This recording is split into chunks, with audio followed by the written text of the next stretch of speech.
बच्चा party, this is your VR. Welcome to my channel guys. आज हम बात करने वाले हैं क्लास 10th के एक नए चैप्टर की, विच इज़ लाइफ प्रोसेस। ये बहुत ही प्यारा, बहुत ही छोटू सा चैप्टर है। छोटू तो नहीं कहना चाहिए, बट येस, बहुत ईजी जरूर चैप्टर है। ये बहुत ही ज़्यादा ईजी चैप्टर है। इसे समझने में आपको ज़्यादा प्रॉब्लम होने वाली नहीं है। ठीक है, तो शुरू कर लें chapter. Let's get started. Life process. देखो, लाइफ प्रोसेस समझने से पहले मैं आपसे क्वेश्चन पूछूं कि आप मुझे बताओ यार, कैसे आप डिफाइन करोगे कोई ऑर्गेनिज्म लिविंग है या फिर नहीं। फॉर एग्जांपल, मैं आपको कुछ ऑर्गेनिज्म से दूँ। लेट्स से मैंने आपको दिया मंकी दूँ, मंकी। ओके, लेट्स से मैंने आपको डॉग दिया, ह्यूमंस दिया, ह्यूमन। अब मुझे बताओ यार, कैसे आप बताओगे कि ये ऑर्गेनिजम्स लिविंग है। आप बोलोगे मंकी हमें बंदर पे चलता हुआ चढ़ता हुआ दिखाई दे रहा है, किसी पे दौड़ रहा है वो दिखाई दिया, आपको डॉग बार्क करता हुआ दिखाई देगा। इसके अलावा ह्यूमंस आपको स्ट्रीट पे चिल्लाते हुए दिखाई दिए, मूवमेंट करते हुए दिखाई दे रहे हैं, तो हम कह सकते हैं लिविंग है। लेकिन अगर मैं कहूँ कि मुझे बताओ जब वो सो रहे होंगे, कभी भैया सोते तो हर लिविंग ऑर्गेनिज्म सोता है, तब आप कैसे बताओगे कि लिविंग है। लेकिन हमें पता तो होता है ये हाँ वो ऑर्गेनिज्म लिविंग है। आप मुझे बस इतना बता दो, कैसे आप डिफाइन करोगे। ब्रीथिंग कर रहा होगा, राइट। ब्रीदिंग कर सकता है भाई, ब्रीदिंग करके आप बता सकते हो यस मैम। अगर ब्रीदिंग हो रही है तो हम कह सकते हैं कोई ऑर्गेनिज्म क्या है, लिविंग है, राइट। अगर मैं आपसे कहूँ प्लांट्स के बारे में, आप बताओ भाई, प्लांट्स तो हमें क्या दिखता है, प्लांट्स की नाक देखिए कभी क्या, कि इतनी लंबी नाक हो, वो सांस ले रहा है। इमेजिन करो, राक्षस लगेगा ना। खैर, क्या प्लांट्स को अपने ब्रीदिंग करते हुए देखा है? नहीं देखा है ना। फिर कैसे कह सकते हो वो लिविंग है, या फिर ये कैसे कह सकते हो आप ब्रीदिंग एक कैरेक्टरिस्टिक प्रॉपर्टी है, डिफाइनिंग प्रॉपर्टी है लिविंग ऑर्गेनिजम्स की। बताओ मैम। अगर वो मैम हमें ग्रीन लीव्स दिखती हैं उसमें, लेकिन ये लीव्स तो अलग कलर की भी तो हो सकती हैं, वो येलो हो सकती हैं और रेड भी हो सकती हैं, तो कैसे कह सकते हो ग्रोथ हो रही होगी। तो ओवरऑल कहने का मतलब इतना है, आपको हर लिविंग ऑर्गेनिज्म में कहीं ना कहीं एक मूवमेंट दिख जाएगा, थोड़ा सा हो मगर मूवमेंट दिख जाएगा आपको। इन सभी ऑर्गेनिजम्स में मूवमेंट, कहीं ना कहीं मूवमेंट दिख रहा है। उसी के बेसिस पे आप बोल देते हो कि यस कोई ऑर्गेनिज्म लिविंग है या फिर नॉन लिविंग है।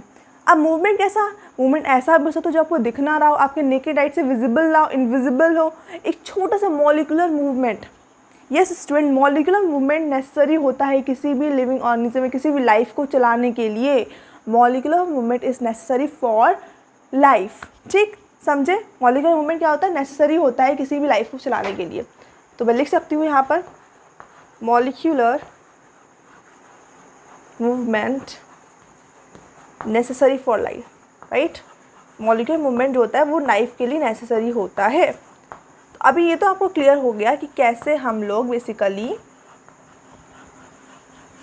लाइफ को, किसी भी लिविंग ऑर्गेनिज्म को डिफाइन कर सकते हैं। कोई लिविंग ऑर्गेनिज्म कैसे हम कह सकते हैं यस ये बंदा लिविंग है या फिर नॉन लिविंग है, या फिर ये चीज़ लिविंग है या फिर नॉन लिविंग है।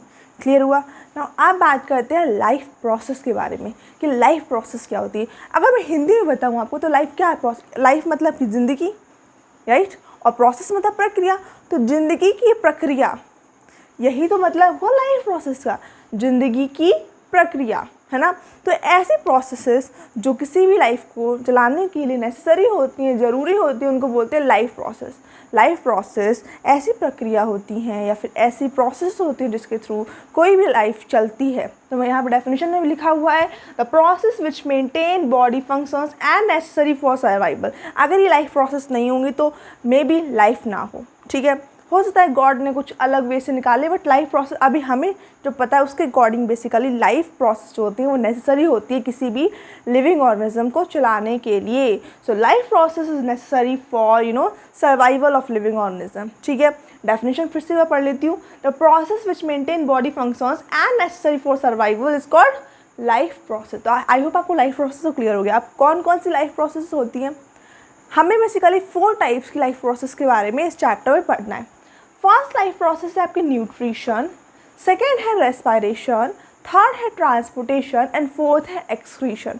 क्या है, इन सभी लाइफ प्रोसेस के बारे में ना हमें 1 बाय 1 बहुत डिटेल में बात करनी है। अभी जस्ट मैं आपको इसका चैप्टर का बेसिकली इंट्रोडक्शन दे रही हूँ ताकि आपको एक रोड मैप पता लग जाए ना, हाँ हमें जाना कहाँ है, इस चैप्टर में पढ़ना क्या क्या है। तो बहुत अच्छा हो जाएगा, ठीक है ना। तो बेसिकली हमें इन्हीं लाइफ प्रोसेसेस के बारे में इस चैप्टर में बात करनी है। अगर मैं न्यूट्रिशन की बात करती हूँ इन जनरल, तो न्यूट्रिशन बेसिकली क्या होता है, इनटेक ऑफ फूड, और we can say mode of intake of food. कैसे हम किसी फूड को बाहर से लेते हैं अपनी बॉडी में, उसको बोलते हैं न्यूट्रिशन, ठीक है। अब फूड बेसिकली लेते क्यों हैं, क्यों लेते हैं, ये सारी प्रोसेस होती क्यों है, फॉर एनर्जी। और एनर्जी हमारी बॉडी में तो होती नहीं है। बेसिकली जो प्रोसेसेस होती हैं इनका मेन मोटिव ही यही होता है, एनर्जी लेना। हर लिविंग ऑर्गेनिज्म को एनर्जी चाहिए, अगर वो जिंदा रहना चाहता है तो उसको एनर्जी चाहिए है, समझे। किसी भी चीज़ के लिए अगर आपको लाइफ को चलाना है बेसिकली, तो उसको एनर्जी की तो रिक्वायरमेंट होगी, समझे। तो अब एनर्जी हमारी बॉडी में तो बनती नहीं, प्लांट्स की बात अलग हो जाती है। प्लांट्स बेसिकली ऑटोट्रॉफ होते हैं, आपको पता होगा मे बी ऑटोट्रॉफ हेटरोट्रॉफ के बारे में, अगर नहीं पता है तो मैं बता देती हूँ आपको। ऑटोट्रॉफ ऐसे ऑर्गेनिजम्स होते हैं जो अपना खाना स्वयं बनाते हैं, उनके मतलब गॉड गिफ्टेड होते हैं बेसिकली। प्लांट्स अपना खाना खुद बनाते हैं। किसके हेल्प से बनाते हैं, सनलाइट एंड क्लोरोफिल की हेल्प। सनलाइट बेसिकली क्लोरोफिल और कार्बन डाइऑक्साइड के, हाँ मैं क्या बोल रही हूँ यार, मैं दिमाग थोड़ा सा, कार्बन डाइऑक्साइड और वाटर से बेसिकली अपना फूड बनाते हैं इन the presence of sunlight and chlorophyll, ठीक है। तो फोटोसिंथेसिस प्रोसेस आपको पता ही होगा ना, उसके थ्रू अपना फूड प्लांट प्रिपेयर करते हैं, तो वो ऑटोट्रॉफ में आता है क्योंकि वो अपना खाना खुद बना रहे हैं। वहीं मैं बात करती हूँ हेटरोट्रॉफ की, तो हेटरोट्रॉफ बेसिकली ऐसे ऑर्गेनिजम्स होते हैं जो अपना खाना खुद नहीं बनाते हैं बल्कि दूसरों पर डिपेंड होते हैं। अब डिपेंड किस पे होंगे, जो अपना खाना खुद बनाते हैं, मतलब कि ऑटोट्रॉफ्स। तो बेसिकली कहीं ना हम लोग प्लांट्स पर डिपेंड होते हैं मैम। लेकिन आप बात करें कार्निवोर्स के बारे में, कार्निवोर्स तो नहीं प्लांट्स खाते हैं, तो बेटा वो हम लोग खाते हैं, फिर ऐसे ऑर्गेनिजम्स को खाते हैं ना जो ऑटोट्रॉफ पे डिपेंड हो, जो प्लांट्स पे डिपेंड हो, तो एक साइकिल मेंटेन रहती है हमेशा, ठीक है ना। दैट्स वाई मैं कह रही हूँ कि जो आपके बेसिकली जो प्रोसेस होती है लाइफ की, जो लाइफ प्रोसेस न्यूट्रिशन एनर्जी के लिए रिक्वायरमेंट होती है, प्लांट्स में भी ये सारी प्रोसेस होती हैं। भले ही वो अपना खाना खुद बना रहा हो, लेकिन ये प्रोसेस उसकी भी लाइफ में होती हैं, ठीक है। तो सबसे पहले न्यूट्रिशन के बारे में बात करते हैं। न्यूट्रिशन बताई दिया मैंने, mode of intake of food. जो खाना हम लोग लेते हैं उस प्रोसेस को बोलते हैं न्यूट्रिशन। अगर आप खाना लिया, अब क्या करेंगे, उसको ब्रेक डाउन करेंगे। क्या करेंगे, ब्रेक डाउन करेंगे। जो खाना होता है ना आपका बेसिकली खाने मतलब खाना तो नहीं बोलेंगे, ग्लूकोज बोला चाहिए मुझे। ग्लूकोज का फॉर्मूला होता है C6H12O6। बेसिकली यही तो हम लोग लेते हैं आउटसाइड, बाहर से यही तो लेते हैं।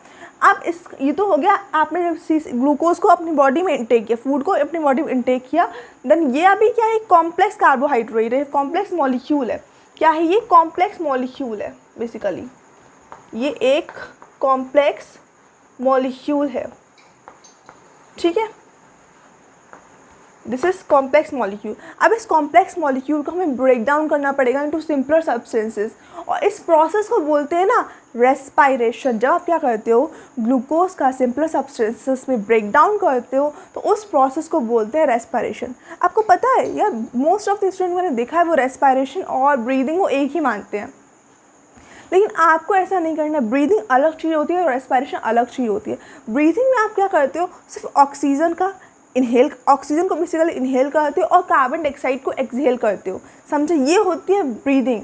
वही रेस्पायरेशन क्या होता है, रेस्पायरेशन में ब्रेक डाउन करते हो ग्लूकोज का इनटू सिंपलर सब्सटेंसेस। लेकिन स्टूडेंट्स, रेस्पायरेशन और ब्रीदिंग इंटररिलेटेड प्रोसेस ज़रूर होते हैं, क्योंकि जब आप रेस्पायरेशन दो टाइप के होते हैं, एनारोबिक रेस्पायरेशन और aerobic respiration. Aerobic respiration basically क्या होता है, कोई भी ऑर्गेनिज्म अपना जो फूड है बेसिकली वो, या फिर कह सकते हैं ग्लूकोज है, उसको in the presence of oxygen break down करता है। और कुछ ऑर्गेनिज्म ऐसे होते हैं जो ऑक्सीजन के प्रेजेंस में नहीं ब्रेक डाउन करते हैं, उनको एनारोबिक की कैटेगरी में डाल देते हैं। एरोबिक रेस्पायरेशन के केस में आपकी जो ब्रीदिंग होती है और रेस्पायरेशन होते हैं, they are interrelated to each other, समझे। बस मुझे इतना समझाना था आपको। आई होप आपको रेस्पायरेशन और न्यूट्रिशन समझ में आया होगा, और नहीं समझ में आया तो बिल्कुल टेंशन मत लेना, इन सब के बारे में बहुत बहुत डिटेल में बात करनी है, ठीक है। अपकमिंग वीडियोज़ में हम इसके बहुत बहुत डिटेल से बात करेंगे, ठीक है। और ट्रांसपोर्टेशन किसके लिए वो हेल्प करता है बेसिकली, ट्रांसपोर्टेशन। आपने देखो रेस्पायरेशन कर लिया, उसको छोटे छोटे मॉलिक्यूल्स में ब्रेक डाउन कर लिया। ये रेस्पायरेशन का प्रोसेस करवाते हो ना, तो उससे निकलती है एनर्जी। क्या निकलती है, एनर्जी निकलती है। लिख देती हूँ यहाँ पर, इससे निकलती है एनर्जी, समझे। अब जो रेस्पिरेशन से एनर्जी निकल रही है ना, उसको डिफरेंट डिफरेंट पार्ट्स में डिस्ट्रीब्यूट करना पड़ेगा। हर पार्ट को बेसिकली एनर्जी की रिक्वायरमेंट होती है। तो अब एनर्जी को जो ट्रांसपोर्ट करता है ना, वो होता है ब्लड। क्या होता है? ब्लड। ब्लड एनर्जी को ट्रांसपोर्ट करता है इंटायर बॉडी में, और इसी प्रोसेस को बोलते हैं ट्रांसपोर्टेशन। ट्रांसपोर्टेशन के थ्रू आप एनर्जी को ट्रांसफ़र करते हो in different parts of the body.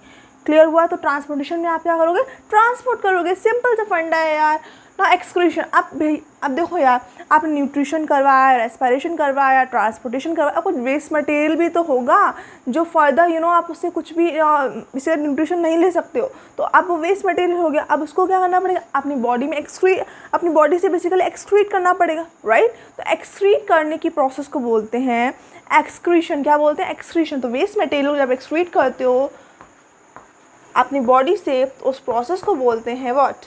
Excretion. समझे?